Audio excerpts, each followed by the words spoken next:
Oh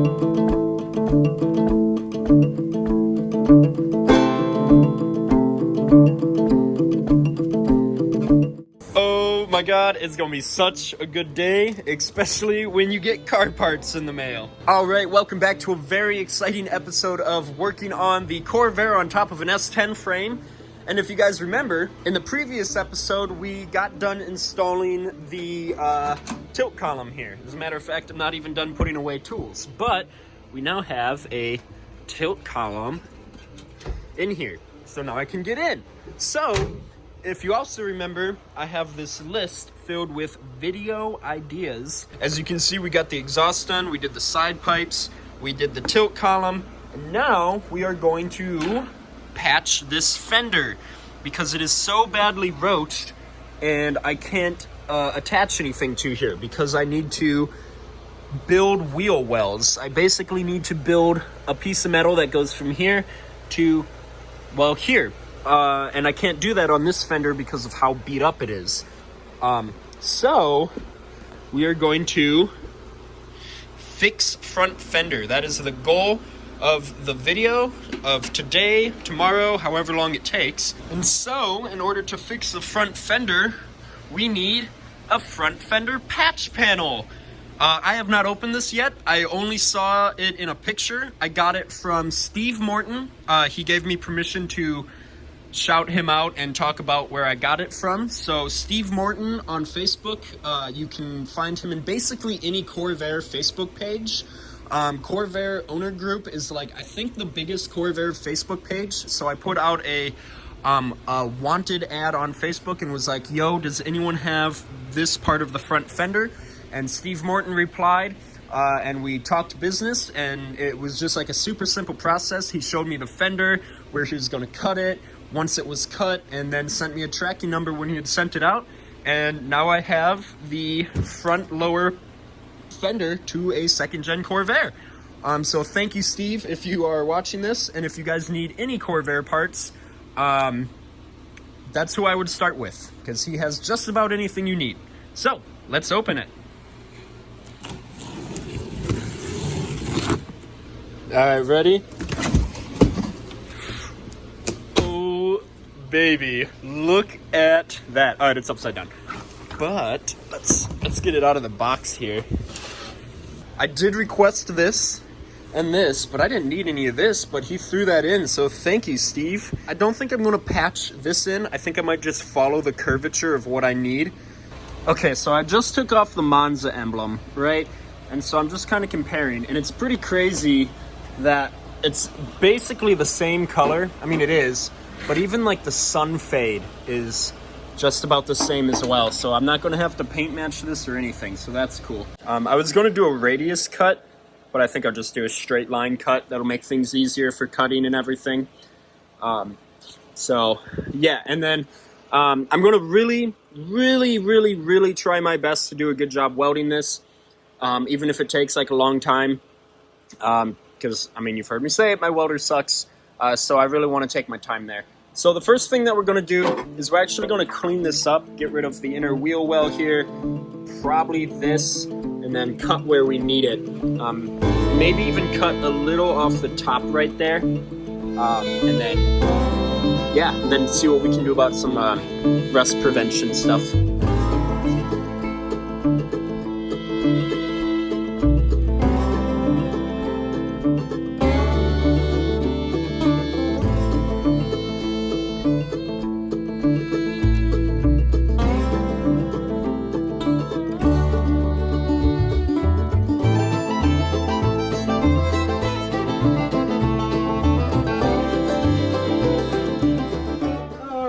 So we got this cleaned up for the most part. My camera unfortunately died, but we got this cut off. And again, we're not going to really use any of this. So when I talked to Steve, I told him what I needed, and I think he cut this on this line here. Now usually what I would do is I'd just measure how far up does that cut line go. It appears to go up exactly 2.5 inches from the bottom of this. Now the only problem is I don't have a reference point to measure. What about that? Should we just call it installed like that?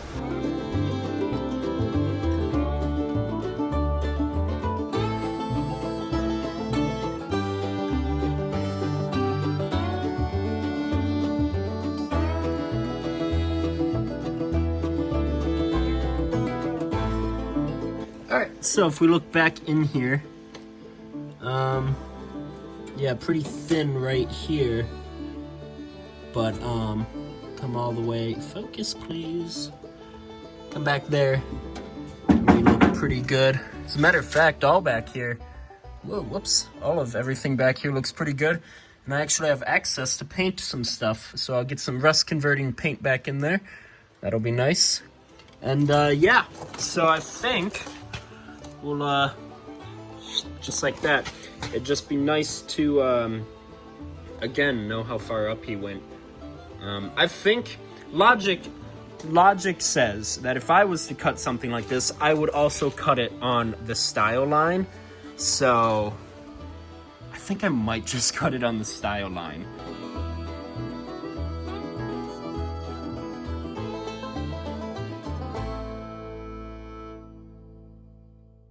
See? Something like that. Here, let me back up so you can get the full effect. Hopefully that's in shot. Yeah, I like that a lot better if I would have followed my original line. That looks so much better. So I took the piece that I just cut off and I put it to where I need it, or have it marked down here. And it like all fits. And I'm just noticing, see, it doesn't follow the style line. That just as I thought, it's about a ½ an inch or so. Or it's a yeah, right about a ½ inch lower than that style line. So it's a really good thing that I didn't cut the style line. Okay. That's good. I just hope that the metal on the fender here, where I need to weld over here, is in good shape as well. Probably going to have little fitment issues in the front here.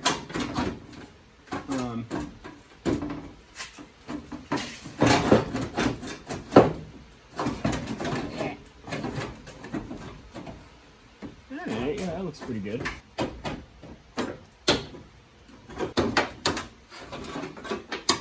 Oh, wow.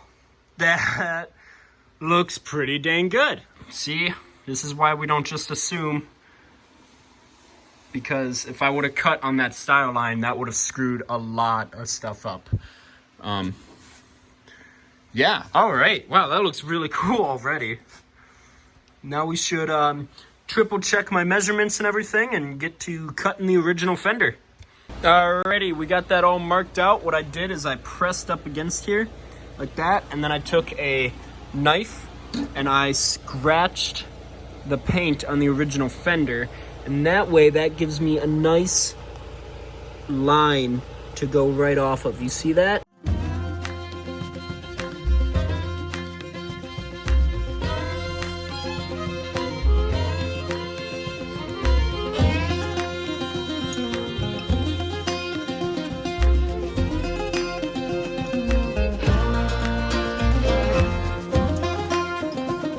Alright, so as you can see, there was not very much left to this fender here. See that? That just folded right in half. I think, though, I might maybe cut out this for the blinker and maybe weld that in. But we will see on that.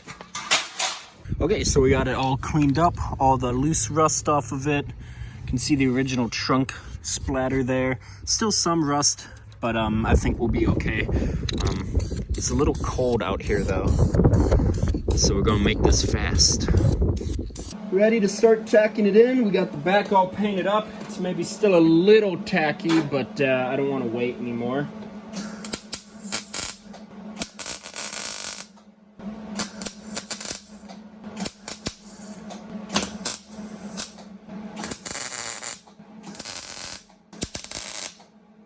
Wow, that is already night and day difference. That is amazing. Nice. That looks so good. Ooh, looks like we have... Oh, no, it's because it's not squeezed together. But, like, Look at the gap there. Look at how nice that is. A little big there, but it comes back. Oh, focus. Yeah, nice. Might need to push this part out a little bit, but yeah, cool. That is why you take time cutting it.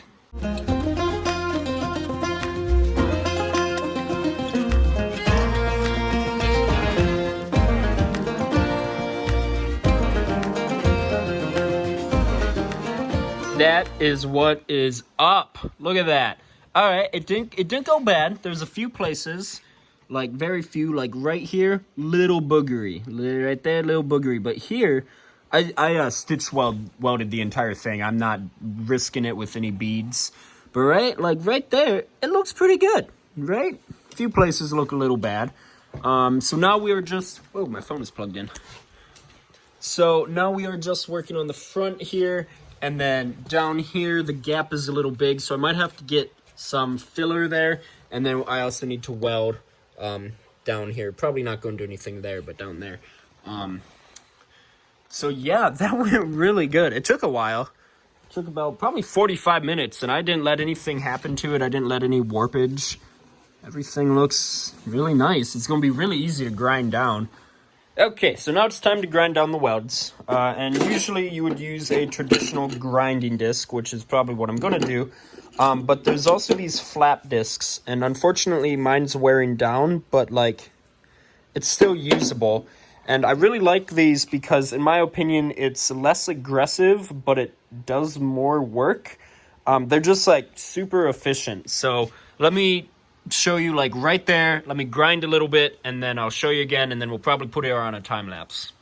Okay, so that was probably like a minute of grinding. The thing, obviously, if you know anything about body work, you want to grind the welds, not the metal that surrounds it.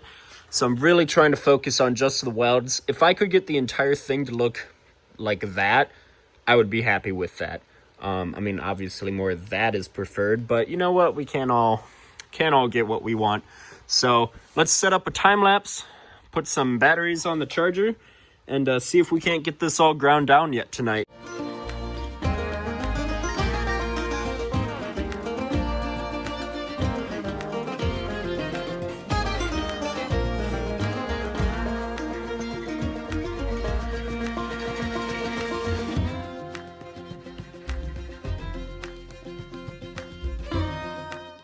Okay, so did some thinking. I don't think I'm going to grind too much more just because I don't want to accidentally, like, you know, grind it so it doesn't stick anymore, you know what I'm saying? But when I grab the fender and shake it, the entire car is moving. So that is on there. I do need to grind here a little bit. This is going to be a project for another day just because of how it got cut. So that will have to be done with some filler rod, or I just never fix it. You know, who knows? Not me. So I do need to grind that, and then I don't know. I feel like I shouldn't just cut that out. I should cut it out of here. And then there. Maybe I'll do that quick.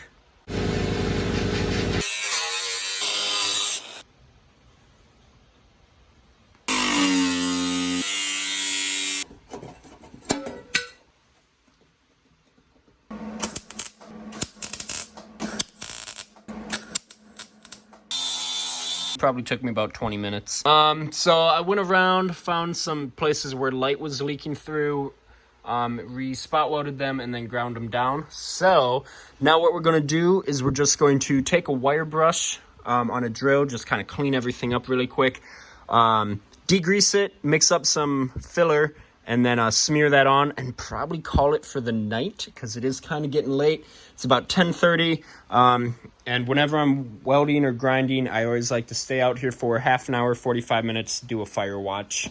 You know, just in case something's smoldering or anything like that. We don't want to take any risks.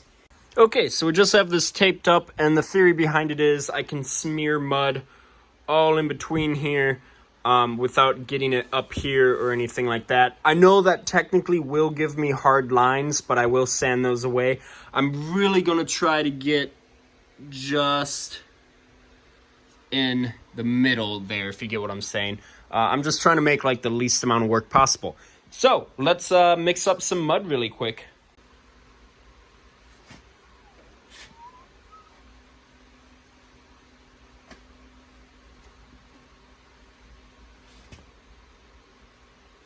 Okay, so we got everything good to go. It looks kind of funny, I'm not gonna lie, but less cleanup work is what I'm looking for. And this doesn't have to be perfect, because you should see the rest of the car. But I just have some 80 grit here, and we're just gonna sand it. That's what we're gonna do.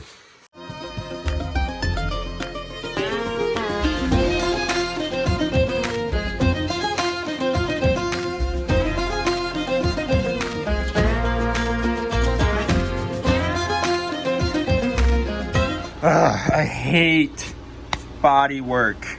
I hate sanding putty. This is why I like working on shit boxes, because no one cares. And why am I putting so much effort into this fender? Whatever. Okay, so we got it all sanded. Everything is smooth. Unfortunately, I had to sand a lot of the original patina away, and I'm kind of sad about that because I wanted to try to do some paint magic to match the patina, which is okay, I guess. I'll be able to match it, but yeah, so we're all good to go there. I do want to show you something. So when you're welding or doing body work, metal will attract itself to heat. You can see where I welded, and if I feel this entire piece right here is high. It did warp, but it's not bad. You know, warping is basically inevitable, right? So you could easily fix this by heating it up from maybe the backside or shrinking the metal, right? You get what I'm saying? So if I get a straight edge in here, see that? Same with up here. And this fender has a natural curve to it. But yeah, it warped up here. So it's no big deal. This is something that you could easily fix if you were doing it on a pristine restoration like I am on this car. I have put so many hours into body work on this car. That door alone, I spent 3 days getting straight. So this car is like super straight. This one I don't really care about. So we're gonna clean up, degrease it, and then we're gonna prime it with some red primer to kind of match the red oxide our best. And then we'll do some paint magic to try to match the paint.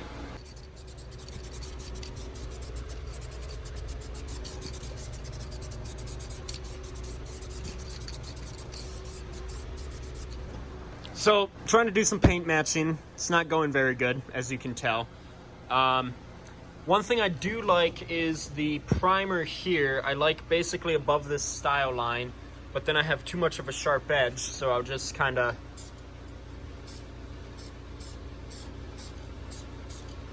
I don't know.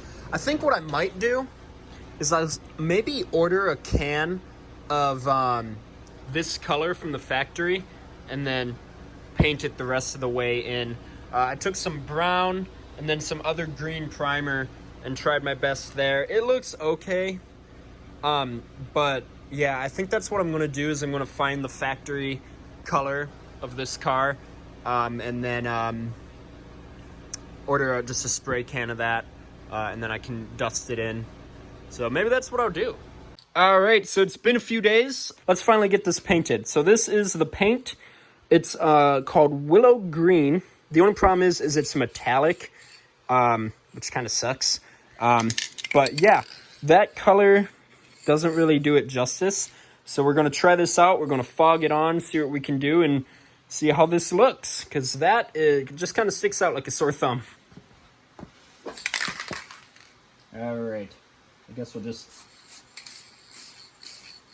Oh, wow, that actually looks not bad.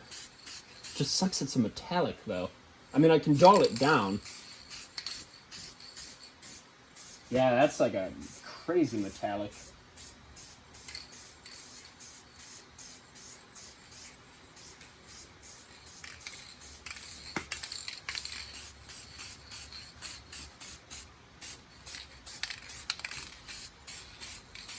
Smells good. probably shouldn't be smelling this, but it smells sweet. Like, it smells like jelly beans, if I'm being honest.